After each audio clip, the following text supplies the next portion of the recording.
Muy buenos días, perdón, buenas tardes a todos los participantes. Es un gusto darles la más cordial bienvenida a estos espacios de capacitación que diariamente los estamos llevando a cabo, ¿sí? Y también contando con su asistencia. Agradecemos por eso y damos la bienvenida a todos ustedes a esta nueva capacitación en donde estaremos viendo el tema de licitación de bienes y servicios con nuestra tutora María Realpe. Antes de dar inicio, recomendamos a todos, por favor, en el caso de que tenga consultas que guarden relación directa con la capacitación de esta tarde, por favor, la puede dejar en el chat para que así junto con nuestra tutora la pueda revisar al finalizar esta capacitación, ¿sí? Por favor, evitemos dar mal uso en este espacio, no evitemos sobre todo compartir números telefónicos con ayuda, ¿sí? Si es que usted practica esto, si es que usted realiza, lo puede hacer fuera de estos espacios. Estos espacios son únicamente para capacitación, ¿sí? Bien, luego de estas recomendaciones, damos la más cordial bienvenida a nuestra tutora. Muy buenas tardes y bienvenida, estimada María Realpe. Buenas tardes a todos los participantes. El día de hoy vamos a dar el tema que mencionó nuestra compañera relacionado a licitación de bienes y servicios. Y en este momento vamos a empezar. Nuestro objetivo es capacitar sobre la normativa y su correcta aplicación del procedimiento de contratación definido como licitación bienes y servicios. Conforme lo establece el artículo 48 de la Ley Orgánica del Sistema Nacional de Contratación Pública, este procedimiento se utilizará para la adquisición de bienes y servicios cuando no aplique la subasta inversa electrónica y el producto no esté en el catálogo electrónico. Para este tipo de servicios se excluye explícitamente los servicios de consultoría. Y asimismo, las entidades considerarán este procedimiento cuando el monto de la contratación sea superior a los $10,000. Conforme el proceso que lance la entidad contratante, la invitación es enviada a todos los proveedores habilitados en el ERUP a nivel nacional, eh, tanto a nivel de costa, Sierra Oriente e insular. Entonces, ¿qué pasa cuando los proveedores no reciben la invitación? Existe una opción en la herramienta que le permite autoinvitarse, porque existen algunas causales por las cuales el proveedor no recibe la invitación. Entonces, aquí tenemos una página capturada de cómo funciona la herramienta al momento de la autoinvitación.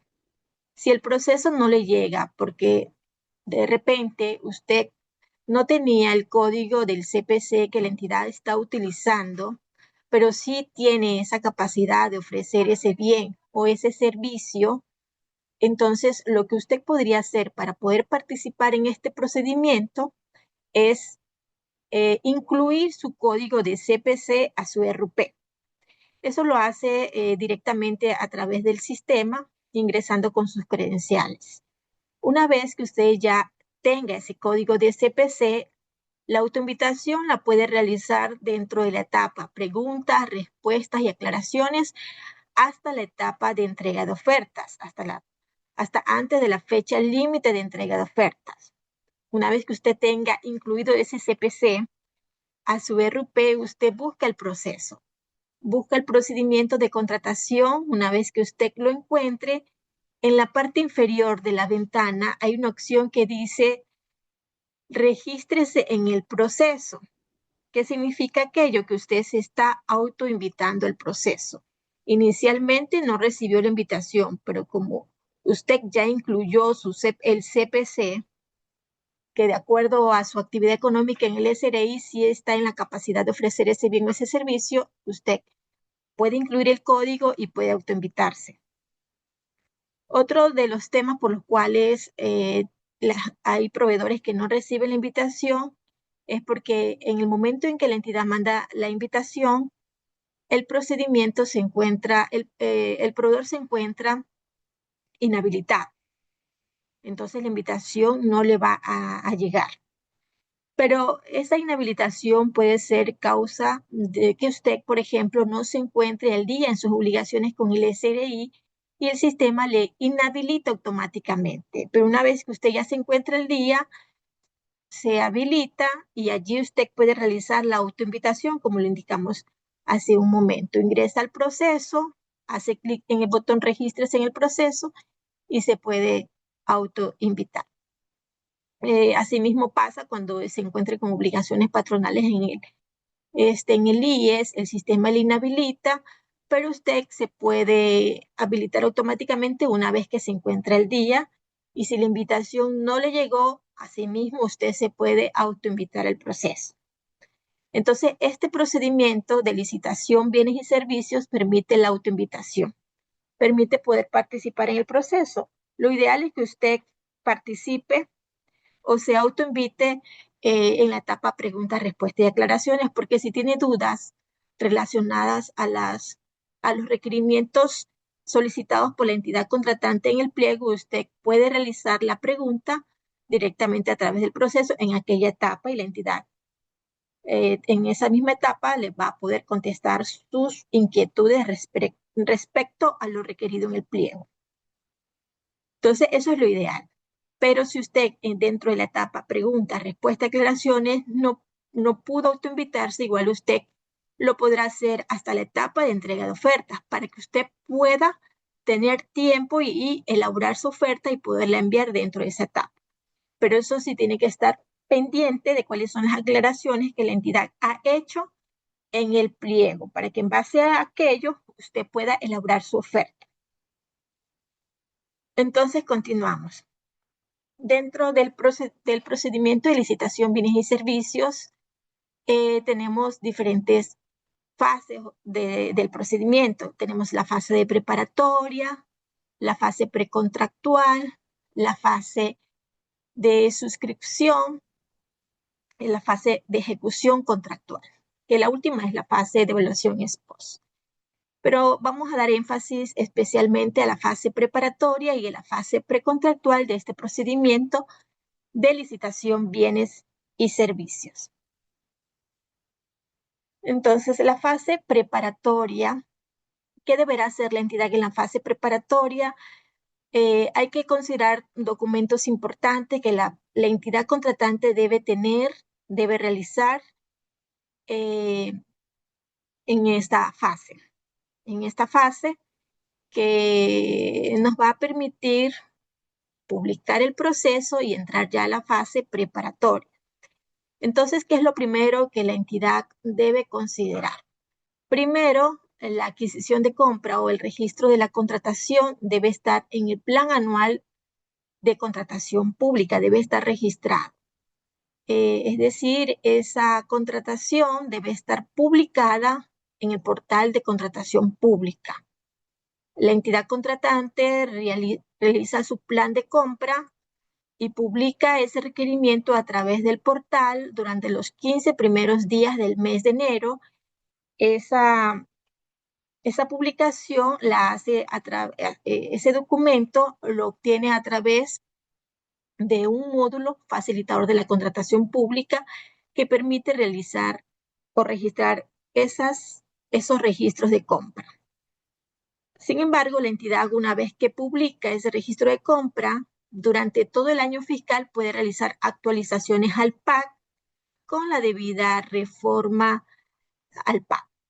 Entonces, por ejemplo, si usted en este cuatrimestre va a realizar una contratación relacionada al procedimiento de licitación, bienes y servicios, y no está publicado ese registro de compra, usted lo primero que tiene que hacer es registrarlo y actualizando el PAC, subiendo la resolución de reforma al PAC.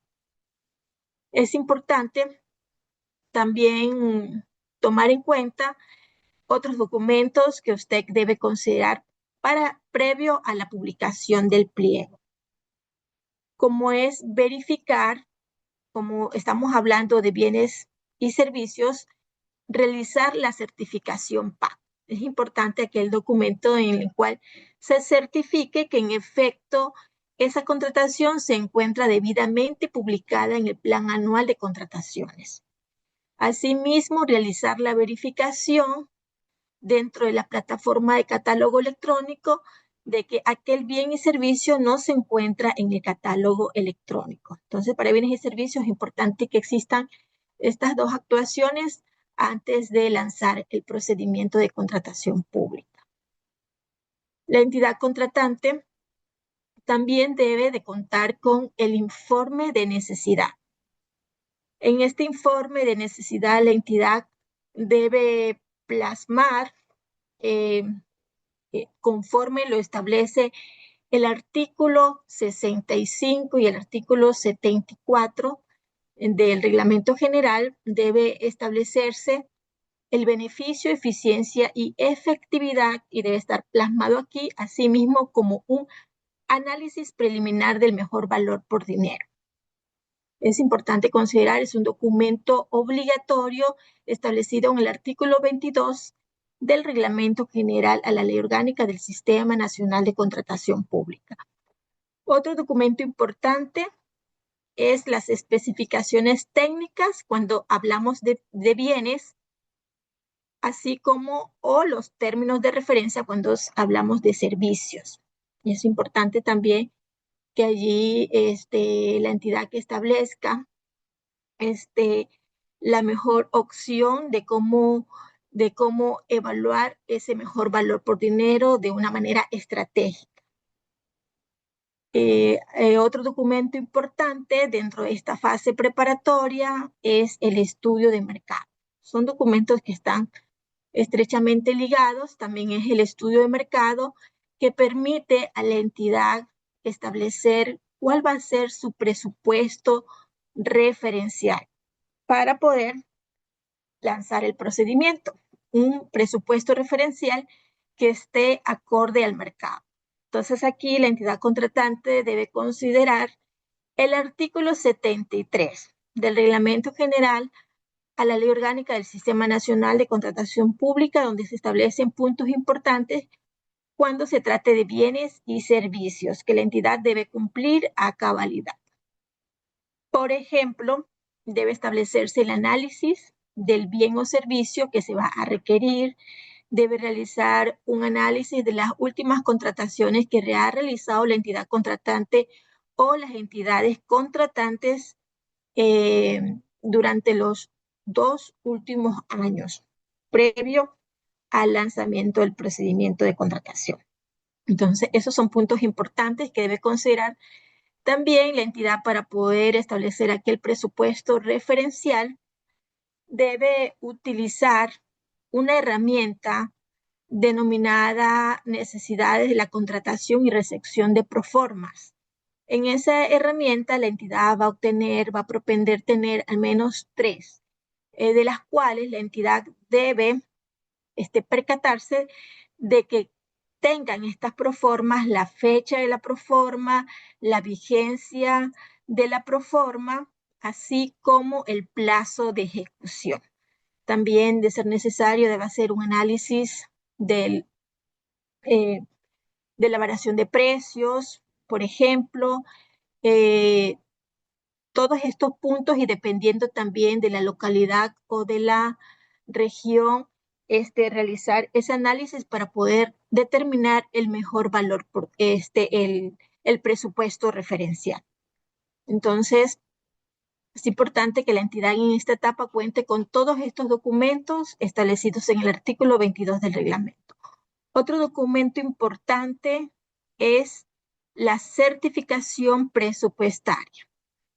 Aquí, el director financiero o quien haga sus veces deberá certificar que en efecto existe el recurso económico para poder cumplir con sus obligaciones contractuales. Aquí la entidad establece cuál es la partida presupuestaria y cuál es el monto que se tiene para poder pagar una vez que reciba aquel bien o servicio al proveedor adjudicado, al proveedor con quien se va a firmar el contrato y quien debe de entregar aquel bien o aquel servicio a satisfacción. Entonces, que se cuenta con ese recurso económico que le permita cumplir con esas obligaciones a la entidad contratante. Para la elaboración de pliego es importante que la entidad tome en cuenta que para elaborar el pliego debe tener bajado el aplicativo denominado módulo facilitador de la contratación pública. Allí va la entidad a crear las condiciones particulares del pliego. Allí va a establecer cuáles son los requerimientos técnicos requeridos, mínimos requeridos por la entidad para el cabal cumplimiento por parte del proveedor y poder satisfacer esa necesidad institucional. Entonces, este pliego debe estar íntegramente relacionado con lo que la entidad también establezca dentro de sus especificaciones técnicas en caso de bienes o términos de referencia en caso de servicios, eh, considerando que estos forman parte de sus anexos y debe haber una completa concordancia con la solicitud entre un documento y el otro. Otro punto importante dentro de esta fase preparatoria es que la entidad debe considerar que en caso de que el presupuesto referencial sea igual o mayor a $100,000, debe conformar la comisión técnica. Debe conformarse la comisión técnica. Asimismo, también considerar que este procedimiento de licitación, bienes y servicios es obligatoria la firma electrónica. Todos los documentos que la entidad publique a través del portal deben estar firmados electrónicamente y validados, firmas electrónicas vigentes, válidas. Que cada documento sea validado antes de subirlo al portal, porque una vez publicados los documentos en el portal, se entienden por notificados. Es muy importante establecer aquello. Otro punto importante que las entidades no deben pasar desapercibido es que todos los funcionarios que formen parte de las diferentes fases del procedimiento, la fase preparatoria, precontractual, la fase de suscripción, la fase contractual, deben tener el certificado de operador del Sistema Nacional de Contratación Pública, y en el momento de que los servidores actúen con la firma de algún documento relevante dentro de las diferentes fases, estos certificados deben estar vigentes. Entonces, en las asignaciones que realice la máxima autoridad, se debe prevenir que en efecto tengan aquellos funcionarios, aquellos servidores, el certificado de operador del portal. Entonces, una vez que la entidad que se cuenta ya con la resolución de inicio del proceso, la aprobación de la convocatoria, aprobación del pliego, la entidad con todos estos documentos obtiene a través del aplicativo MFC, obtiene el pliego, también sube toda la información relevante, publica el proceso a través del portal de contratación pública y ya el procedimiento pasa a la fase precontractual. Una vez publicado el pliego y todos sus documentos que lo conforman. Entonces pasamos de esta manera a la etapa precontractual. Aquí en la etapa precontractual existe aquella relación, esta interacción entre los proveedores y las entidades contratantes en esta etapa. Aquí la entidad ha publicado toda la información relevante, cuáles son sus requerimientos, cuáles son los documentos con que cuenta, todas las aprobaciones correspondientes para poder continuar con la fase ya de precontractual. Entonces, en esta fase precontractual tenemos ciertas etapas que se deben también cumplir a cabalidad conforme lo establece la ley y el reglamento vigente, que es otro punto importante que las entidades deben de tomar en cuenta. La ley vigente, que es la ley del 7 de octubre del 2025, el reglamento actualizado hasta el 8 de abril del 2026 y asimismo las resoluciones externas que emita CERCOC para poder regular los diferentes procedimientos de contratación pública. Tenemos las etapas que tiene la fase precontractual. Una vez publicado, entramos a la etapa preguntas. Aquí los proveedores pueden realizar todas las preguntas pertinentes, pedir aclaraciones relacionadas al pliego y sus requerimientos.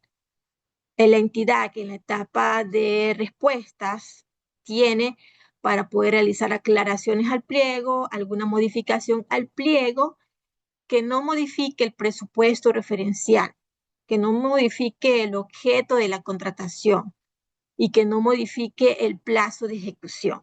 Entonces, puede hacer aclaraciones al pliego y subir la correspondiente acta de preguntas, respuestas y aclaraciones.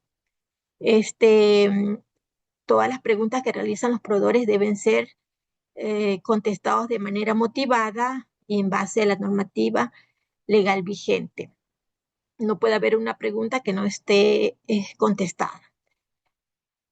La otra etapa, este tiempo que los proveedores tienen para preguntar, esto lo tiene que también considerar las entidades contratantes en la etapa preparatoria, en los tiempos, conforme lo establece la normativa. En el artículo 91 del reglamento se indica que dependiendo del presupuesto referencial, las entidades deben dar tiempos mínimos para que los proveedores puedan realizar sus preguntas. Entonces, nos dice que cuando el monto de la contratación es superior a $10,000 hasta $100,000, las entidades deberán dar un término mínimo exigido de 2 días. De 2 días como para que los proveedores revisen los pliegos y dentro de esa etapa, de conformidad al monto de la contratación, puedan realizar sus preguntas. Cuando el monto de la contratación es superior a $100,000 hasta $500,000, la entidad debe dar un término mínimo exigido de 4 días. Entonces, si la entidad, por ejemplo, tiene un presupuesto referencial de 500,000, no puede dar 2 días para que los proveedores realicen sus preguntas. Mínimo debe ser 4 días. Y asimismo, cuando el monto es superior a 500,000 en adelante, como mínimo, la entidad debe dar un término de 6 días para que los proveedores tengan para poder analizar el pliego y realizar todas las preguntas que estimen pertinentes. Asimismo, las entidades van a poder responder a aquellas preguntas o realizar aquellas aclaraciones en un término de 2 a 6 días. Entonces, es importante que dentro de la elaboración del pliego, del cronograma, la entidad considere aquello establecido en el artículo 91 del reglamento. Tenemos la etapa límite de entrega de ofertas.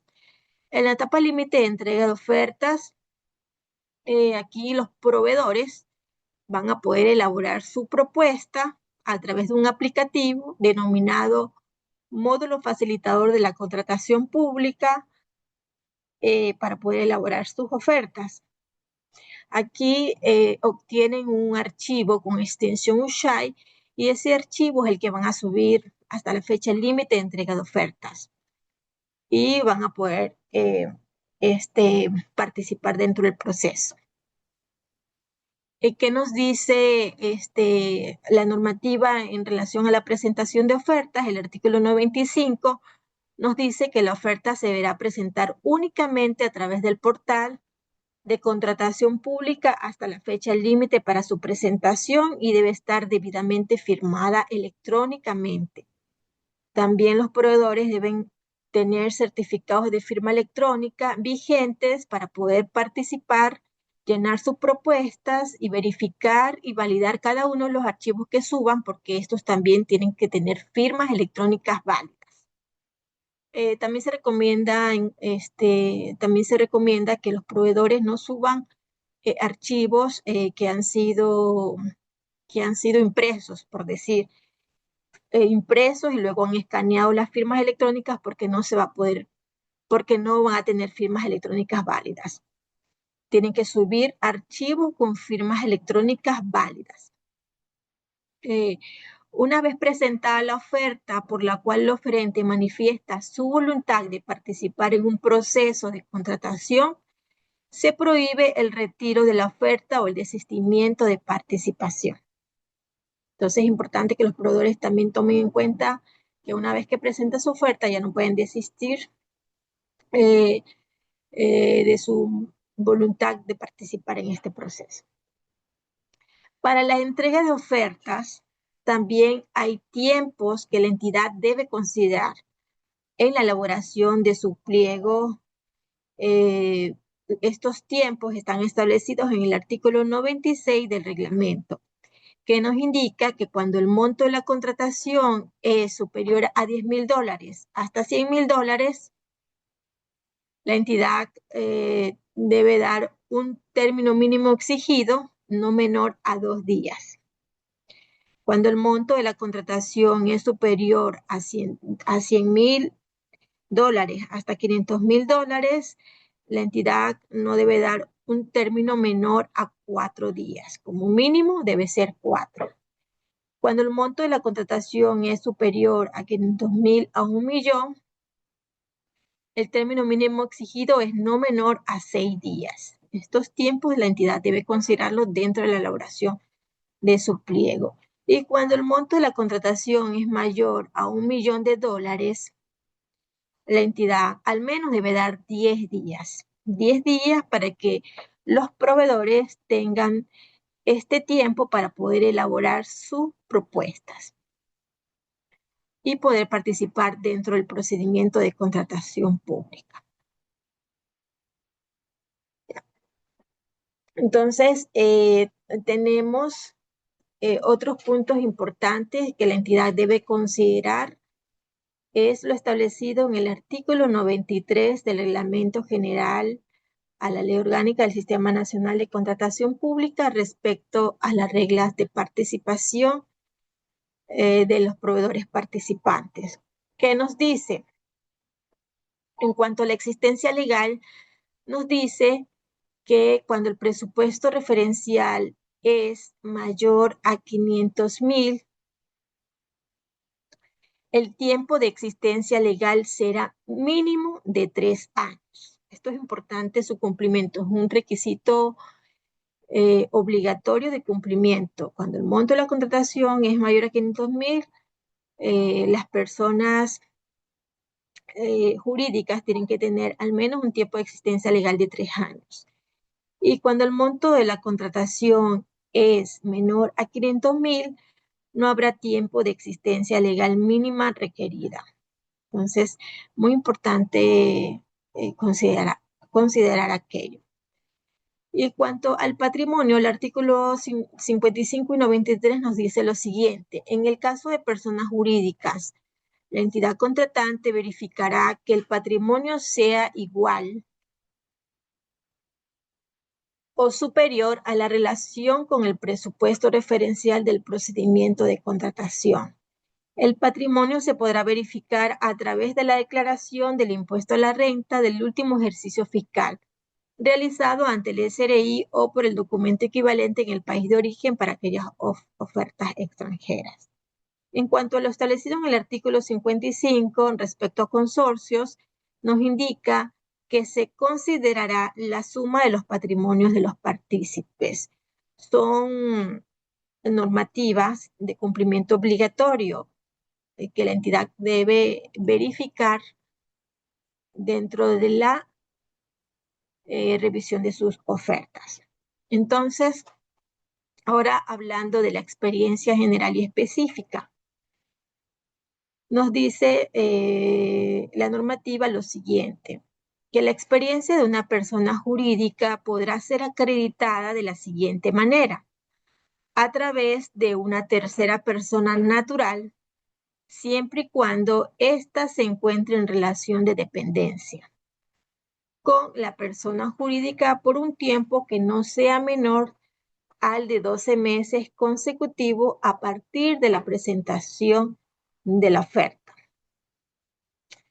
Entonces, el ejemplo que tenemos aquí, la empresa SA presenta su oferta el 19 de enero del 2025. Juan Díaz debe al menos trabajar desde el 19 de enero del 2024 para que pueda ser utilizada aquella experiencia de una tercera persona eh, dentro de la persona jurídica como experiencia al presentar su oferta. Como segundo punto, nos dice la normativa que en el caso que la persona jurídica posea un tiempo de constitución menor a 12 meses, la experiencia podrá ser acreditada por sus accionistas, representante legal o persona en relación de dependencia.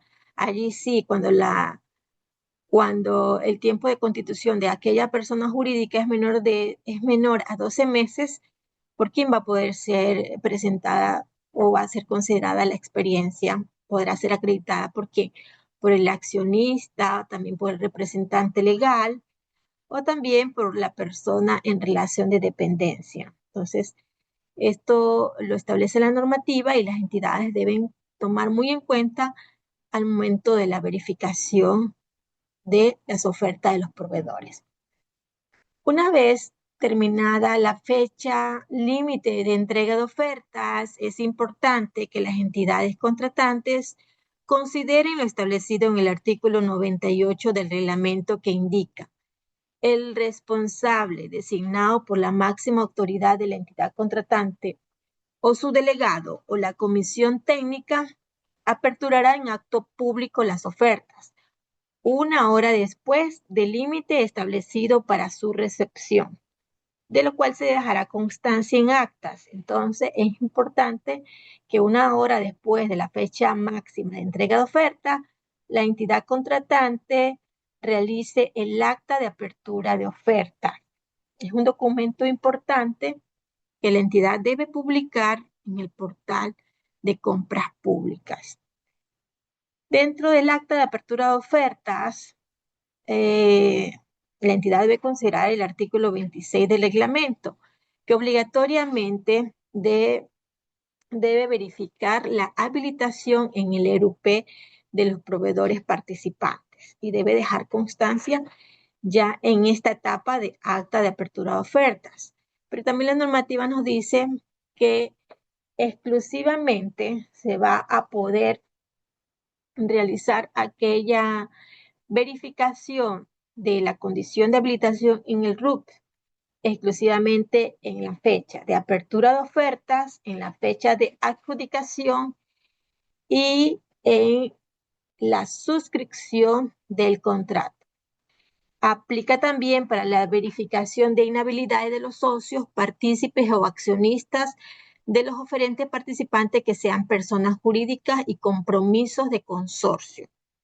Es decir, que si hablamos también de personas jurídicas que están participando, esa verificación de habilitación en el RUC y que también no se encuentren inhabilidades para poder participar en el procedimiento, deben verificar también de los accionistas, socios o partícipes en estas tres fases. No se podrá descalificar ofertas por encontrarse inhabilitado el proveedor en días distintos a los que se ha detallado. Entonces, usted verifica si se encuentra habilitado en el ERUP, en la apertura de ofertas, en la adjudicación y la suscripción del contrato. Verifica si existen inhabilidades para contratar con el Estado de los socios participados accionistas, también en la apertura de oferta, adjudicación, suscripción y suscripción del contrato. En otras etapas no va a ser posible la descalificación de ofertas y debe dejar constancia de aquella verificación en las correspondientes actas de verificación de su constancia con firmas de responsabilidad. Y esas verificaciones se deben hacer exclusivamente a través del portal de compras públicas. Convalidación de errores. Ya entramos a la etapa, finalizamos la etapa de apertura de ofertas y vamos a la etapa de convalidación de errores que está concatenada con la etapa de calificación. Entonces, Aquí un resumen de lo establecido en el artículo 100 del Reglamento General a la Ley Orgánica del Sistema Nacional de Contratación Pública, que nos habla de los errores de forma que se pueden convalidar, aquellos que no implican modificación alguna del contenido sustancial de la oferta. La convalidación de errores se hará por un término mínimo de 2 días y máximo de 5 días. ¿A qué se refiere la convalidación de errores? Se refiere a errores tipográficos, de foliado u organización de la oferta, certificación de documentos sobre su capacidad legal, técnica o económica, ilegibilidad o falta de claridad de la información o documentación, contradicciones y discordancias que causen duda entre la información consignada por el participante en cualquier parte de su oferta y la documentación que lo respalda, cualquier error en el llenado del formulario de la oferta y todos los requisitos que constituyen la integridad de la oferta son los que pueden ser convalidables. El artículo 102 nos habla de documentos que no pueden ser convalidables y que constituirán causal para el rechazo de la oferta. Entre estos dos puntos tenemos la falta de documentación e información que no tenga referencia en la oferta y el incumplimiento de requerimientos técnicos de la oferta. El proveedor no presentó el documento, no lo estableció tampoco dentro del detalle de los documentos que adjuntaba o el detalle de su oferta, no va a ser causa de convalidación. Entonces, también algún incumplimiento de requerimientos técnicos de la oferta. No presenta el documento mínimo requerido por la entidad, también no se puede convalidar y es motivo de descalificación. ¿Qué prohíbe la normativa en cuanto a la convalidación de errores? El artículo 103 nos dice que las entidades contratantes no podrán solicitar en esta etapa documentos que no fueron previamente establecidos en el pliego o que no fueron aclarados en la etapa de aclaraciones correspondientes. Entonces, si la entidad, por ejemplo, se les pasó pedir algo sumamente importante dentro del pliego o aclarar, modificar el pliego con alguna aclaración y la entidad trata de pedirlos en la etapa de convalidación, no es posible. Solo puede pedir documentos que estén establecidos en el pliego y que sean motivo de convalidación. Entonces, es importante considerar aquello. Y en esta etapa no podrán formular aclaraciones, modificaciones o nuevos requerimientos respecto de las condiciones establecidas en el pliego, ni sobre las capacidades técnicas, económicas o legales del oferente. Y en caso de ser así, pues el oferente tiene la facultad para realizar el respectivo reclamo. La entidad no puede pedir un requisito técnico si no lo haya solicitado previamente en el pliego, por ejemplo. Y en caso de pedirlo, pues estaría incumpliendo con lo establecido en el artículo 103 del reglamento. Entonces aquí el artículo 104 nos habla de las causas de rechazo y descalificación de las ofertas. Nos dice, por no haber convalidado la oferta en el tiempo y en la forma dispuesta. La entidad le da a los proveedores un término mínimo de 2 a 5 días para poder realizar las respuestas de convalidación de errores y los proveedores deben realizarla a través del mismo portal de compras públicas y en la forma como la entidad lo solicite. Si no lo entrega dentro de la fecha establecida y asimismo y no lo entrega de la forma solicitada por la entidad, pues es una causa de rechazo de la oferta. Los errores no convalidables, así como el incumplimiento de cualquiera de los requisitos mínimos determinados por la entidad contratante bajo la metodología cumple-no cumple. Entonces, estas son las causas de rechazo por las cuales las entidades pueden descalificar las ofertas.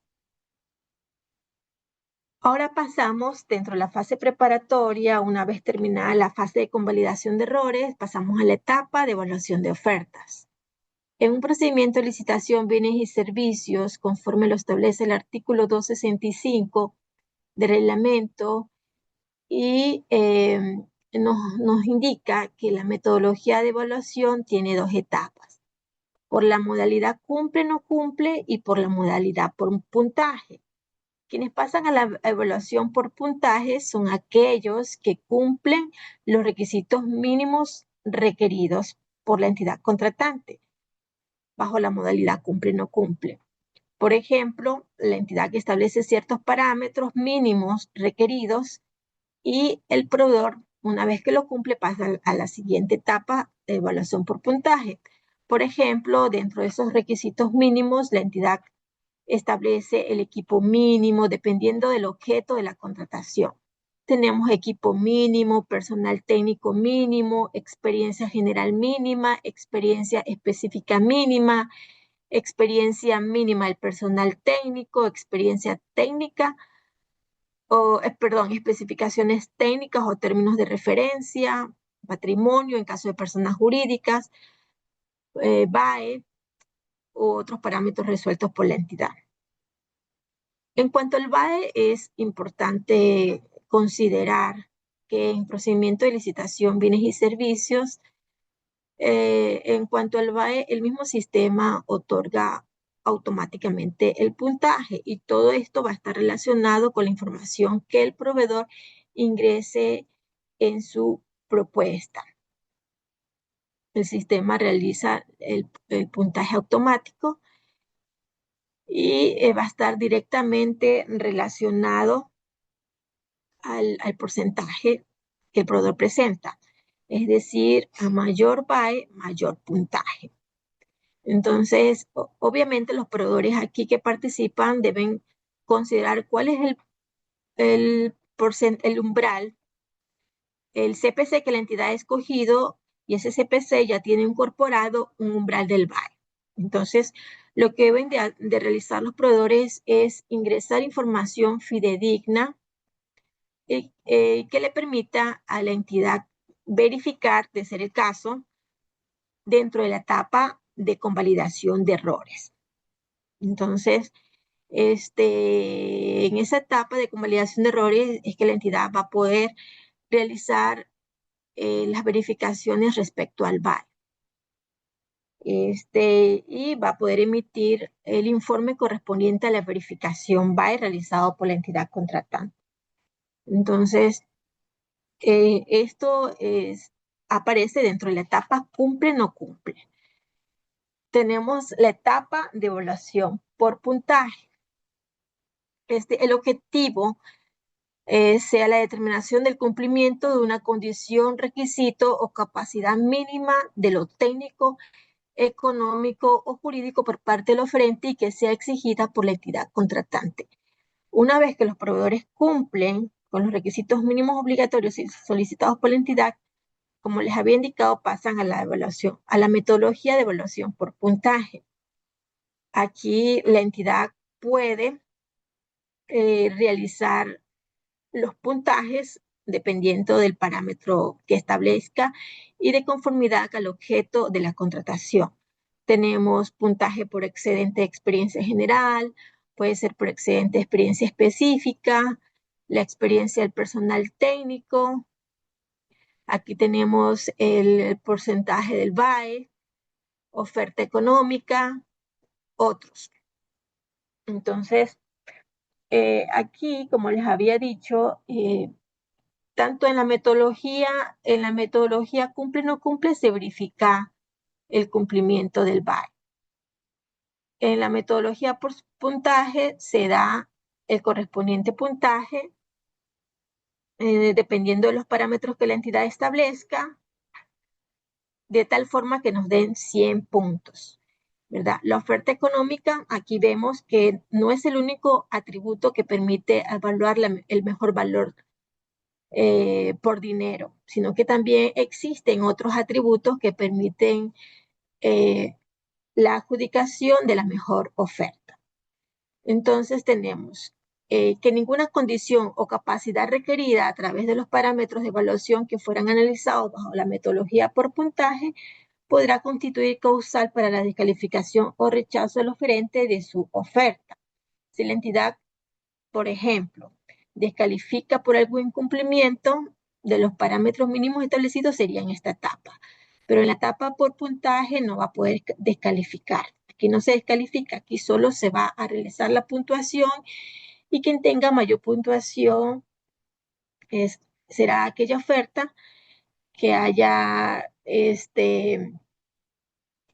que haya sido evaluada como la mejor. Entonces es importante considerar que en esta etapa no se descalifica a ningún participante. En cuanto a la adjudicación, nos dice la normativa que la oferta que representa el mejor costo será aquella que contemple las mejores condiciones de calidad financieras y legales sin que el precio más bajo sea el único parámetro de selección. Entonces, la entidad que establece las condiciones de participación, los proveedores cumplen con aquellas condiciones sin considerar el precio más bajo como el único parámetro para esa selección. Entonces, tenemos que, en este caso, a mayor puntaje será seleccionada la oferta y esta será considerada la que represente el mejor valor por dinero.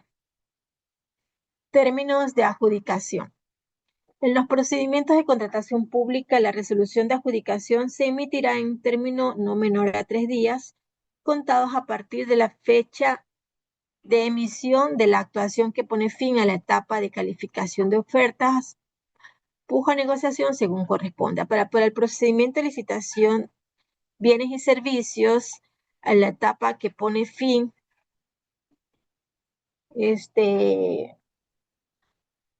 será la etapa de calificación. En la etapa de calificación de ofertas, es que a partir de allí el proceso pasa a la etapa por adjudicar y allí la entidad debe considerar un término que no sea menor a 3 días para poder emitir la resolución de adjudicación. Una vez emitida la resolución de adjudicación, esta deberá ser publicada en el portal en un término máximo de 1 día, es decir, dentro de las 24 horas. Y en base a lo establecido en el artículo 111 del reglamento, es importante tomar en cuenta aquello, porque si la finalización de la oferta, vamos a suponer, perdón, la finalización del acta de calificación o de la calificación de los participantes, la entidad emite el acta correspondiente, sube la calificación, la entidad al menos debe dar un término de 3 días porque dentro de ese lapso de tiempo, si hay algún reclamo referente a aquel acto administrativo, los proveedores tienen 3 días para poder realizar su reclamo. Una vez pasado ese término, precluye su derecho a reclamar y a partir de allí la entidad podrá emitir la resolución de adjudicación. Hablando ya ahora del MFC pliegos y MFC ofertas, que es importante dentro de la fase precontractual, en lo que tiene que ver con la elaboración de ofertas, y asimismo, para la fase preparatoria en la elaboración de pliegos, es importante considerar cuál es la versión, la última versión que las entidades deberán considerar para poder elaborar su pliego, para poder elaborar su plan anual de contrataciones durante los 15 primeros días del correspondiente ejercicio fiscal. Porque si la entidad, por ejemplo, actualiza el plan anual de contrataciones ya en febrero o en los siguientes meses, no necesita utilizar este aplicativo. La actualización la hace directamente a través del SOCE. Este aplicativo se utiliza para el PAC hasta los 15 primeros días del mes de enero del correspondiente ejercicio fiscal y para elaborar pliegos durante todo el ejercicio fiscal, considerando cuál es la última versión. Hasta el momento tenemos que la última versión del pliego que se elabora a través del MFC es el 1.16.0. Para proveedores, aquí tenemos el aplicativo MFC para proveedores.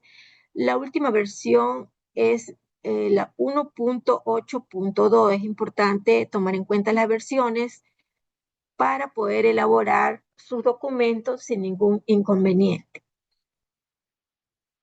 Y otro punto que les había indicado importante dentro de esta fase es la firma electrónica. La firma electrónica aplica para todas las etapas: preparatoria, precontractual, de suscripción, contractual, para todas las etapas, tanto para los servidores públicos, funcionarios que participan en las diferentes fases, así como para los proveedores que participan en el procedimiento de contratación. Deben tener eh, vigente su certificado de firma electrónica. Este certificado de firma electrónica lo pueden obtener en diferentes empresas facultadas para otorgar las firmas electrónicas, y el aplicativo es el aplicativo denominado Firma EC, donde se pueden suscribir aquellos documentos de manera electrónica y asimismo validar todos los documentos que sean necesarios si las firmas son válidas y están vigentes. Eh, para las entidades y los auditores, por ejemplo, es importante que consideren, conforme lo establece la normativa, no se podrán exigir documentos impresos con firma electrónica, ya que pierden la validez legal. Entonces, es importante considerar aquello. No todos los procesos es obligatoria la firma electrónica, pero para el procedimiento de licitación, bienes y servicios sí. Que la entidad suba todos los documentos validados, que todos los documentos que publiquen estén validados, que todos los documentos que publiquen estén firmados electrónicamente, y asimismo los proveedores del Estado. Ya tomando en cuenta que una vez publicados, tienen validez legal y se entiende por notificados. Entonces, hasta aquí quedaríamos con todo lo relacionado de manera concisa al procedimiento de licitación, bienes y servicios. En este momento le vamos a dar paso a nuestra compañera, que les va a dar algunas recomendaciones relacionadas a la encuesta de satisfacción. Muchísimas gracias, mi estimada Mari. En efecto, estimados participantes, como menciona nuestra tutora, hemos llegado ya a la parte final de la capacitación. Sin embargo, vamos a proceder con la etapa de revisión de preguntas, ¿sí? Esta consiste en la revisión de las preguntas que ustedes nos han dejado en el chat y la respuesta por parte de nuestra tutora, ¿sí? Mientras tanto, vamos a compartir la encuesta de satisfacción para que nos puedan ayudar llenando la misma. Recuerde que esta encuesta se asemeja a una calificación que ustedes realizan a nuestros tutores en estos espacios de capacitación. Muchas gracias, estimada Mari. Podemos continuar.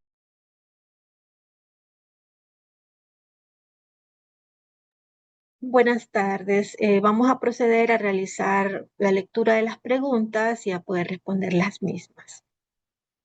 Entonces tenemos la siguiente pregunta de María, que nos dice así: buenas tardes, una consulta en un proceso de licitación, bienes y servicios. En requisitos mínimos, ¿es procedente requerir documentos comprobatorios para verificar el perfil académico, el nivel de estudios del personal técnico requerido? En este caso, la entidad, al momento de la etapa preparatoria, es importante que analice todos estos documentos y las normativas vigentes relacionadas al objeto de la contratación y a sus requerimientos.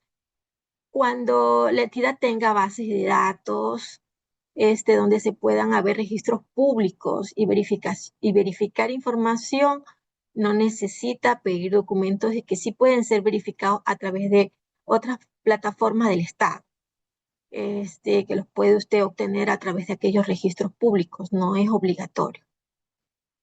Siempre se debe pedir documentos que sí pueda cumplir la oferta nacional y que también puedan ser verificados.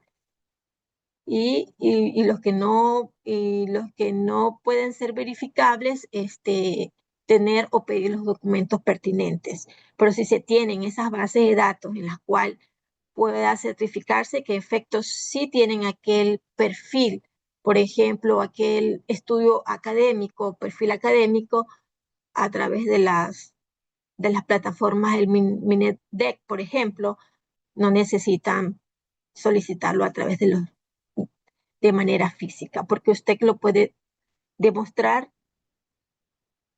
verificando directamente a través de aquellas plataformas eh, relacionadas a los registros públicos del Estado ecuatoriano. Otra pregunta. Buenas tardes. Una consulta que se realiza primero el estudio de mercado y luego los términos de referencia, porque menciona esto el artículo 73 del reglamento en la elaboración de las especificaciones técnicas o términos de referencia en el instrumento de determinación del presupuesto referencial y en la elaboración y entrega de proformas o cotizaciones por parte de los proveedores. Se deberá desglosar y numerar de forma detallada, individual, el bien o servicio denominado ítems que conforman la contratación, la cantidad de unidades requeridas y el desglose del precio por cada unidad o ítem. En base a eso, ¿cuál es el orden de realización del proceso? Y ya. Sí, como les había indicado, el estudio de mercado está concatenado con las especificaciones técnicas. Como lo establece ese estudio, cada uno de los puntos del artículo 73 allí establece que se deberá realizar el análisis del bien o servicio, el análisis de las especificaciones técnicas o términos de referencia. La entidad debe elaborar las especificaciones técnicas o términos de referencia para poder determinar su estudio de mercado, porque en este caso, ¿qué es lo que va primero? Sí, el análisis de las especificaciones técnicas y o términos de referencia en caso de servicios, especificaciones técnicas en caso de bienes. Porque cuando usted va a utilizar la herramienta de necesidades de contratación y recepción de proformas, usted que le va a indicar a los proveedores cuáles van a ser sus requerimientos, qué es lo que usted va a requerir para poder satisfacer aquella necesidad institucional. Entonces, ¿cuál es la información que le va a dar a los proveedores para que le presenten sus proformas? Son las especificaciones técnicas o términos de referencia. De esa manera, usted también va a poder determinar cuál va a ser su presupuesto referencial, porque es uno de los puntos que permiten esa determinación del presupuesto referencial. Entonces, esa es la respuesta. Tenemos otra pregunta. En licitación, bienes y servicios, la normativa legal vigente establece que la comisión técnica es a partir de procesos superiores a 100.000, pero el socio al momento de registrar el proceso obliga a designar la comisión técnica a procesos de 70.000 en adelante. Bueno,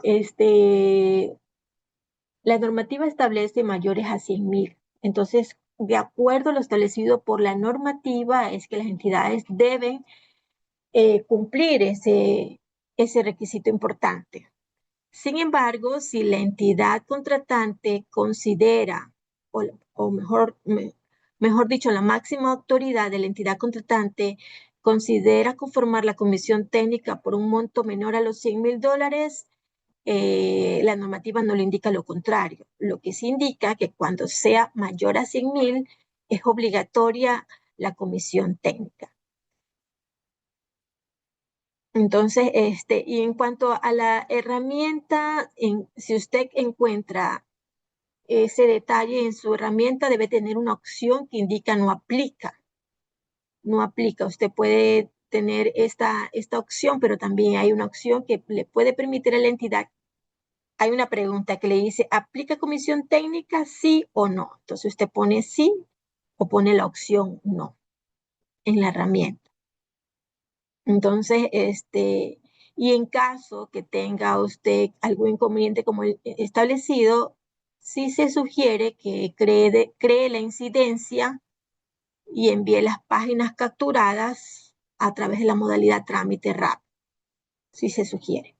¿Hasta qué punto la ley orgánica del Sistema Nacional de Contratación Pública, esta es otra pregunta, le otorga al CERCO potestad para suspender un proceso licitatorio licita- lici- licitatorio de oficio si se detecta presunción de nepotismo o vínculo con autoridades.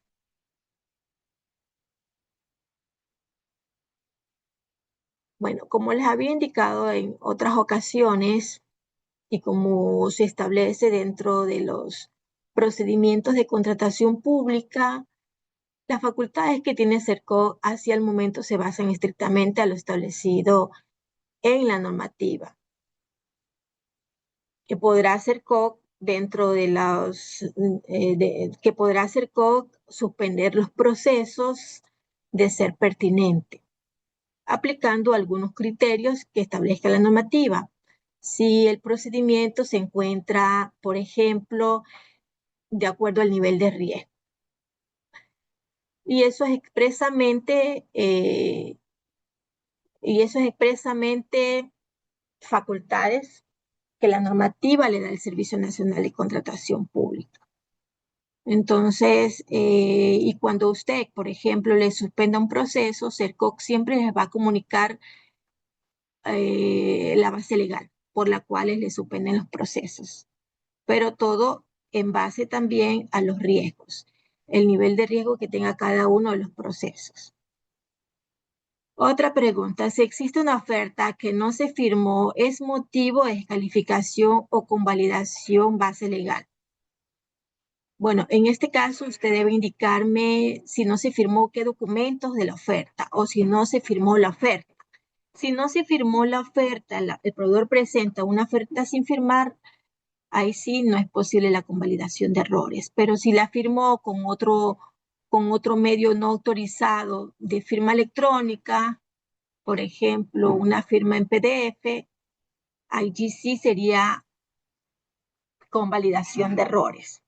O si la firmó y la firma no es válida, allí también la entidad podría solicitar la convalidación de errores. Otro punto, otra pregunta, ¿cómo supervisa el CERCO la existencia en posibles conflictos de intereses entre funcionarios públicos y empresas adjudicatarias?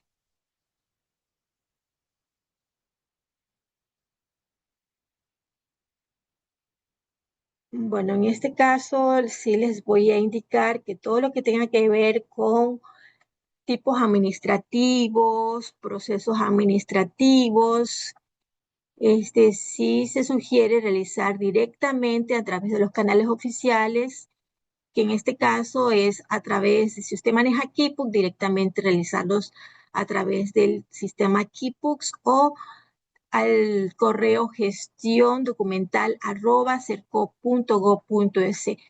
Todo lo que tenga que ver con trámites administrativos o procesos o los procesos relacionados a los diferentes procedimientos de contratación pública y sus supervisiones. Todo lo que tenga que ver con supervisiones, nosotros no estamos, por ejemplo, autorizados para poder indicar cuáles son los trámites administrativos de los procedimientos de contratación o asimismo referente a los procesos supervisados. Pero lo que sí les puedo manifestar es que las revisiones a las supervisiones que realiza CERCOC siempre los hace en base a la normativa legal vigente establecido dentro de aquellos documentos eh, y netamente realizados por el área de supervisión de procedimientos de contratación pública. Entonces, eso es lo que le puedo indicar. Y toda esta información que usted está solicitando aquí la puede solicitar de manera formal como entidad contratante y de manera formal, de manera oficial, le puedan contestar. Ujú. Ya, en este caso solo me voy a limitar a contestar todo relacionado al tema que hemos visto el día de hoy.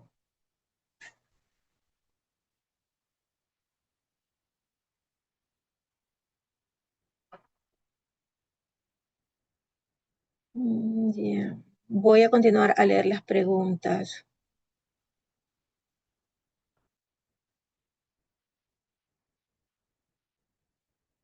Sí, esto todo lo que tenga que ver con CERCO, con análisis de procesos, con trámites administrativos y todo esto deben solicitarlo de manera formal al Servicio Nacional de Contratación Pública. Y ya, vamos con otra pregunta. Me dice que las firmas digitales, por Andy, me dice que las firmas digitales impresas ya no son válidas. Yo estoy en la etapa de recepción de bienes. Quisiera saber si para estos documentos es obligatorio traerlas sin firmar para que me firmen al momento de la entrega de bienes. Garantía técnica, garantía de reposición o si les puedo recibir con la firma digital.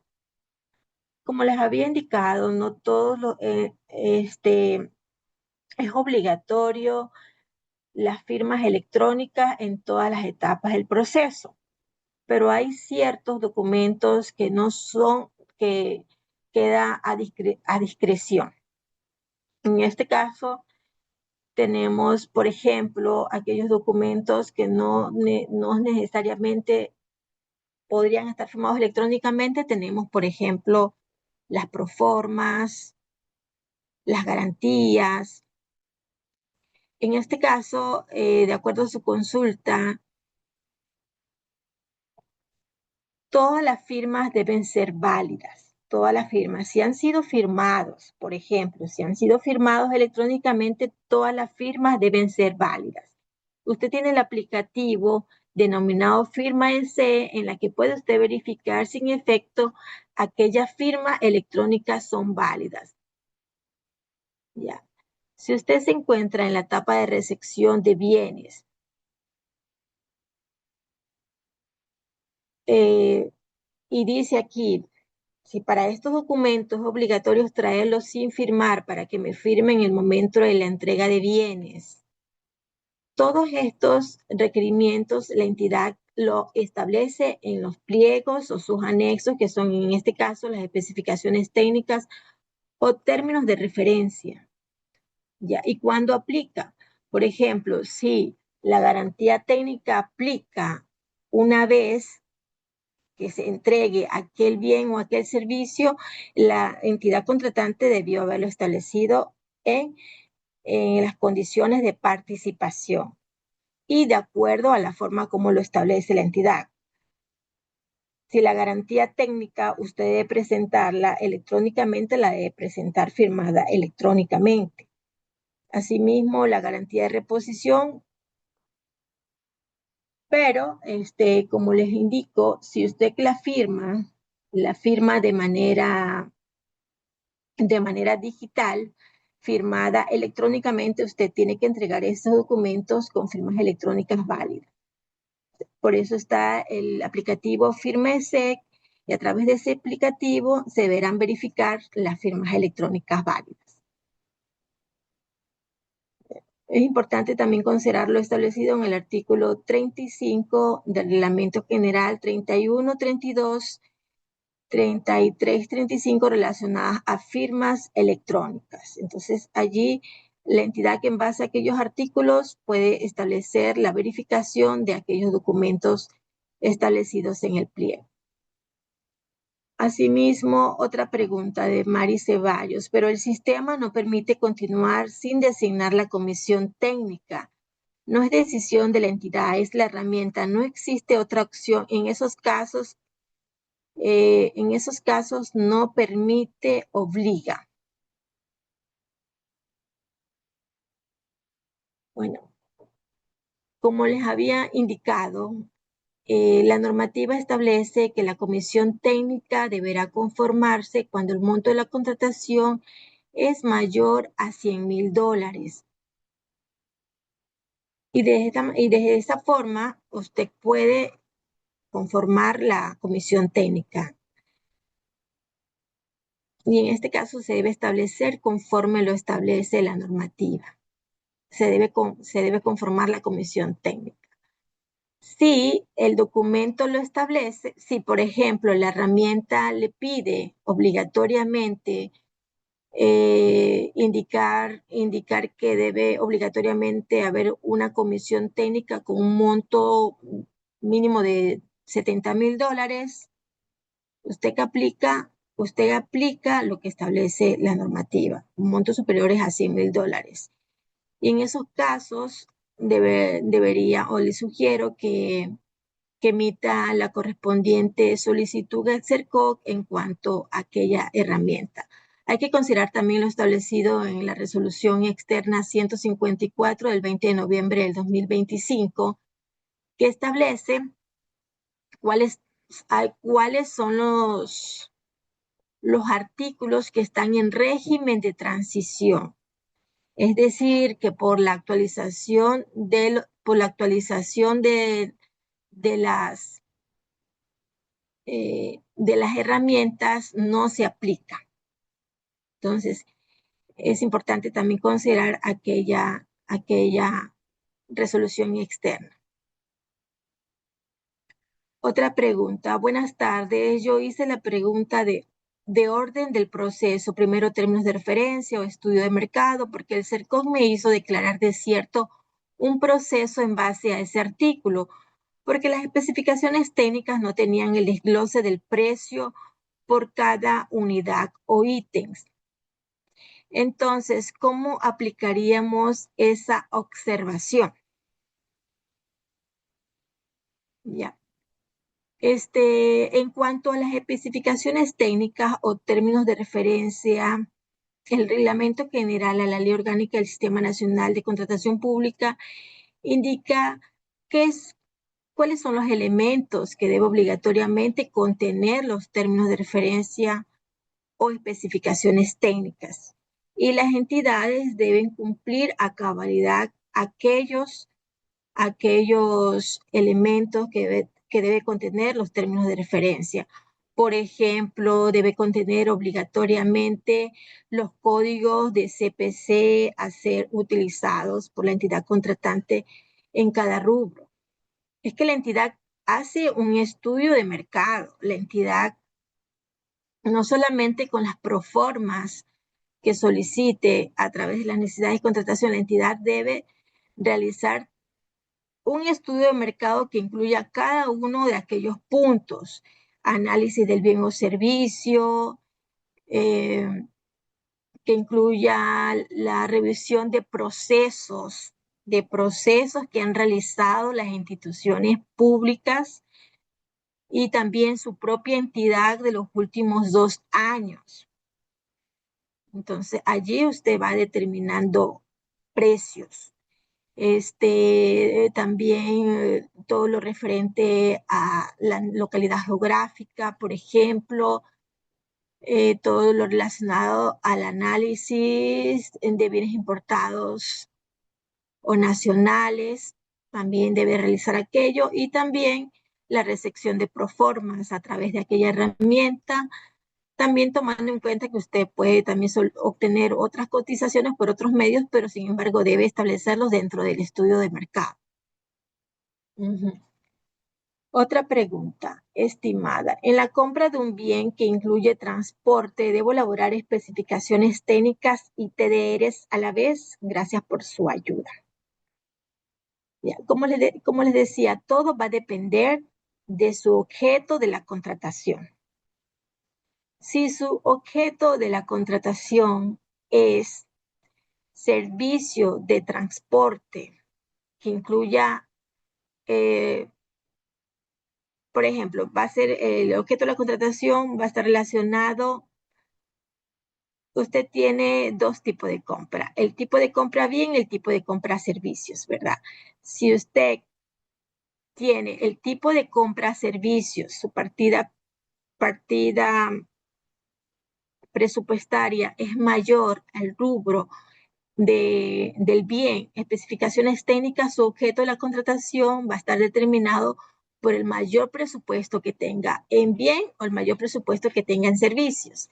Si su mayor presupuesto es el servicio, su objeto de la contratación va a estar relacionado al servicio. Si como les había dicho en algún momento, si usted va a comprar, supongamos, va a realizar la instalación de aires acondicionados, pero sin embargo, usted, aparte del aire acondicionado, la instalación que le cuesta, supongamos, le cuesta $20,000 de la instalación de algunos aire acondicionados de su entidad, y usted va a establecer que se incluya un aire acondicionado, usted tiene la partida de ambos productos, pero incluye el bien. Incluye un bien, pero su objeto de la contratación es el servicio porque el mayor presupuesto está destinado para el servicio. Y allí puede incluir el bien. Puede incluir el bien. En este caso, lo que usted va a establecer son los términos de referencia porque usted está adquiriendo, usted está contratando el servicio de aire acondicionado. Y dentro de esos términos de referencia va a poder establecer el detalle de aquel producto que requiere, que está dentro de esa adquisición. Entonces todo va a depender del monto de la contratación de cada partida. En este caso, si es bien o servicios y se trata de un procedimiento de régimen común, el sistema sí permite la consolidación de esas partidas presupuestarias.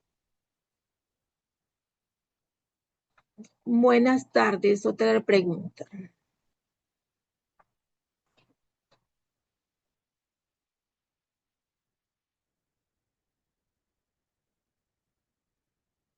Ya, es la misma, ¿verdad? Buenas tardes, yo hice la pregunta del orden del proceso, primero términos, bueno.